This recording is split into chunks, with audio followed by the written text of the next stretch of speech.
Saludos, estimados estudiantes. Bienvenidos a nuestro segundo video de manejo de memoria, donde veremos qué son los archivos de datos.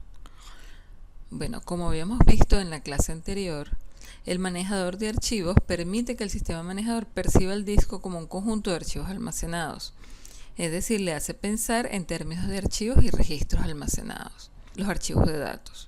Estos están compuestos por una cabecera o descriptor de archivo que contiene la información que el sistema necesita para acceder a los registros, tal como las direcciones del disco de los bloques del archivo y la descripción del formato de los registros que se almacenan dentro de él, es decir, las longitudes de campo, orden de los campos en el registro, códigos de tipo, etc.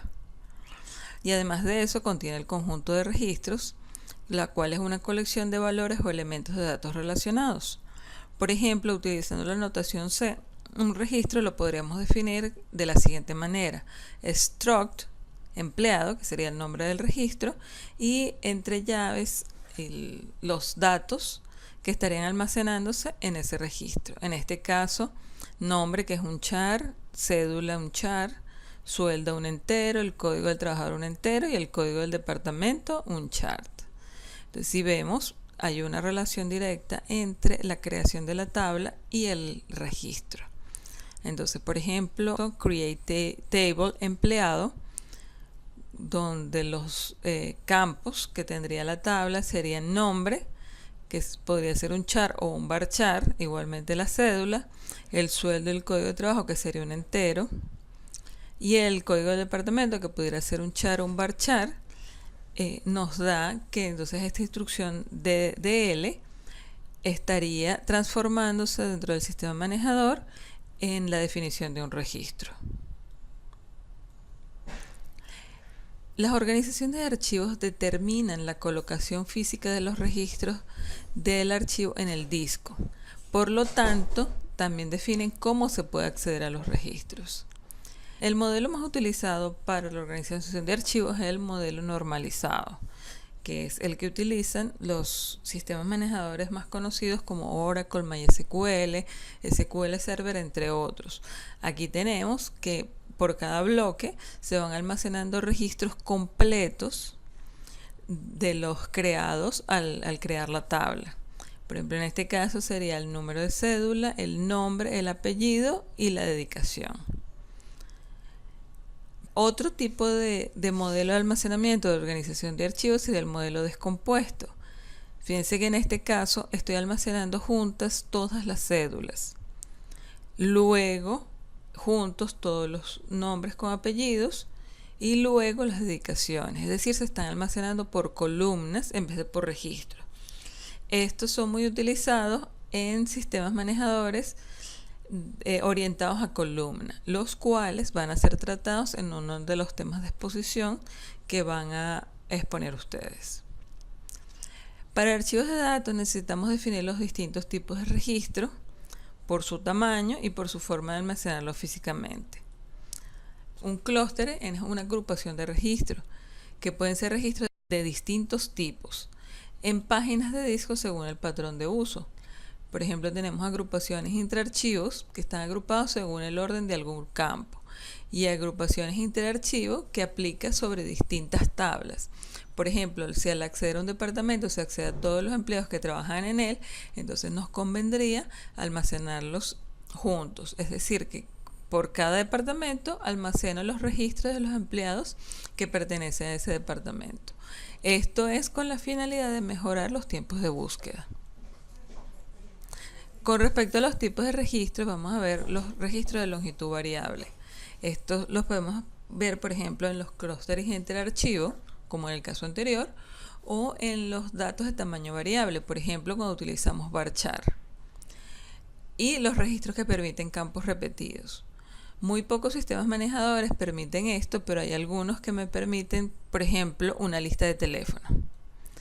Para poder manejar estos tipos de registros se utilizan las páginas con ranura, donde la cabecera del registro debe tener el número de registros que se están almacenando dentro del bloque, el final del espacio vacío y un arreglo con entradas de ubicación y tamaño de cada registro. Aquí podemos ver entonces la cabecera tiene el número de entradas, es decir, la cantidad de registros que tiene. Luego tiene un apuntador al espacio libre, de manera que él rápidamente puede saber de cuánto espacio libre dispone para almacenar futuros registros, y apuntadores a los siguientes registros, de manera que les permita localizarlos rápidamente.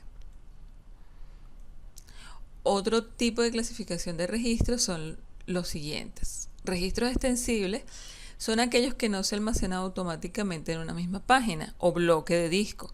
Se puede almacenar una porción en un bloque y la otra en el siguiente bloque. Por lo tanto, si en un bloque no entra el registro completo, este se pica y se almacena en el siguiente bloque, el cual normalmente, por la organización del disco, se ubica con un apuntador. Los registros no extensibles, sería lo contrario de lo anterior, estos se deben almacenar atómicamente en un bloque. Es decir, si el registro no cabe en el bloque, se almacena en el siguiente bloque lógico.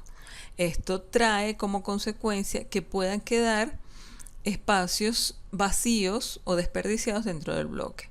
Una analogía a esto pudiera ser que cada bloque me representa, por ejemplo, una gaveta donde estoy guardando elementos del mismo tipo, en el caso de que estemos guardando registros del mismo tipo.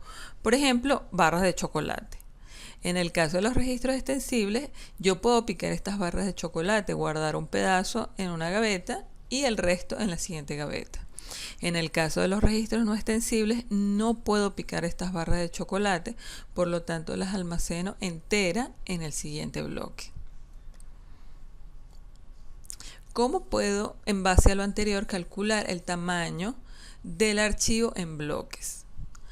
Para saber cuántos bloques necesito para almacenar un número de registros determinado, necesitaría los siguientes datos: el número de registros que voy a almacenar, el tamaño del registro en bytes y el tamaño del bloque de disco en bytes.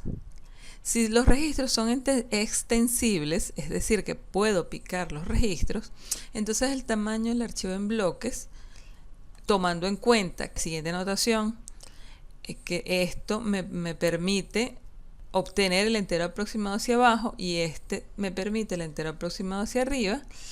Entonces el tamaño del archivo en bloque sería el número de registros por el tamaño del registro, lo cual me daría el total del bytes a almacenar entre el tamaño del bloque.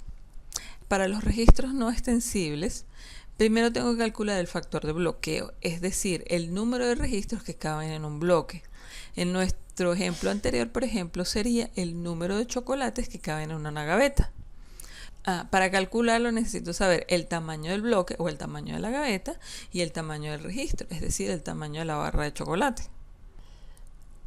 Luego, para calcular el tamaño en bloque, simplemente tengo el número de registro entre el factor de bloqueo. Por supuesto, esto es un entero aproximado hacia abajo, debido a que si no puedo picar la barra de chocolate, tengo que simplemente dejar de almacenarla en esa gaveta. Y este es hacia arriba debido a que, aunque la gaveta quede medio vacía, igual se va a contabilizar. Entonces aquí vamos a ver un ejemplo. Vamos a calcular el tamaño del archivo en bloques dado que tenemos el tamaño del registro en bytes son 124, el tamaño del bloque es 2048 y la cantidad de registros son 750.000. Vamos a calcularlo para registros no extensibles y para registros extensibles. En el caso de los registros no extensibles, calculamos el factor de bloqueo, sería el tamaño del bloque entre el tamaño del registro, lo cual nos dice que podemos almacenar 16 registros dentro de ese bloque. Entonces el tamaño del archivo en bloques es un redondeo hacia arriba al siguiente entero de el número de registros entre el factor de bloqueo, lo que nos da un total de 47 bloques.